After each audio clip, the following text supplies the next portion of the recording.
The two men who'll take part in the most lucrative fight in boxing history came face to face for the first time a few hours ago in Los Angeles. America's Floyd Mayweather will be taking on Manny Pacquiao from the Philippines in Las Vegas in May, with $250 million going into their pockets. So let's hear from the two fighters. I want to win every bout. Every bout played a major key to get to this point. So I'm very happy. I'm very pleased. And of course I want to win. I'm going to be smart, be first, and just listen to my dad. And I'm pretty sure my dad has a brilliant game plan. It's very important this fight to win, especially winning it, because to prove that who is the #1 pound for pound in the world, and to prove that I'm still the #1. Let's speak now to Ryan Songalia from Ring Magazine, who joins us from Manila. Ryan, thank you so much for joining us.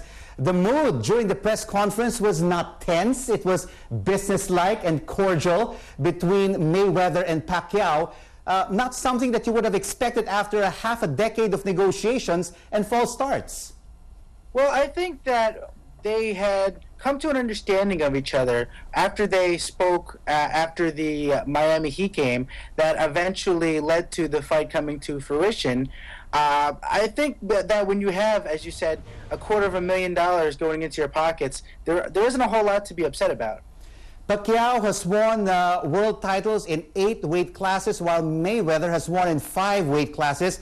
In your view, Ryan, are both men still at the top of their game? They're both in their mid to late 30s. I wouldn't say that they're at the top of their game. I think that they're still at the top of the sport, but Mayweather's best was probably around 2004, 2005. Pacquiao's best was about 2009.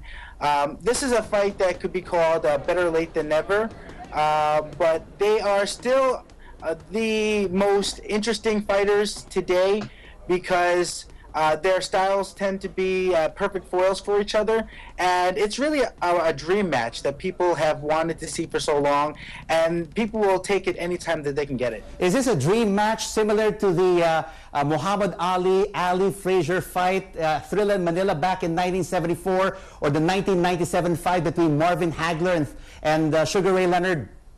Well, the Hagler Leonard fight from '87, I would say, is a good comparison, because you do have the two best fighters of their generation fighting in around the same weight class, and a couple years after people had initially wanted it. I think that this may be the most significant boxing match since the 1971, the first fight between Muhammad Ali and Joe Frazier. Because remember, the third fight with Ali Frazier, the Thrill in Manila, which is viewed as the greatest fight of all time, it was actually thought of as being a mismatch, and people were surprised.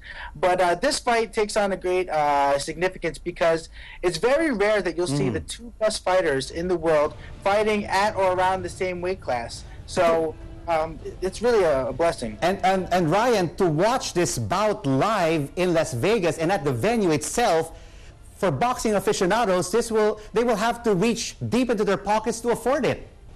Yes. I know that they had said tickets were about $1,500 to $7,500, but those tickets are very rarely open to the public. They often find themselves in the hands of secondhand dealers, and then the ticket prices can go anywhere. Like on fight week, maybe like a Thursday, Friday, you're going to still see people scalping tickets for as high as $50,000, $60,000, I think. Fearless forecast, Ryan. Who will win the match, Pacquiao or Mayweather, and in which round? Or will it be a decision? I think it's absolutely going to be a decision, because neither guy has scored a knockout in recent years. The odds obviously favor Mayweather because he hasn't been beaten before. But as I said before, Pacquiao style may be the perfect foil for Mayweather's. Ryan Songalia from Ring Magazine joining us from Manila. Thank you so much for your insights on the Pacquiao-Mayweather super fight. Thank you very much.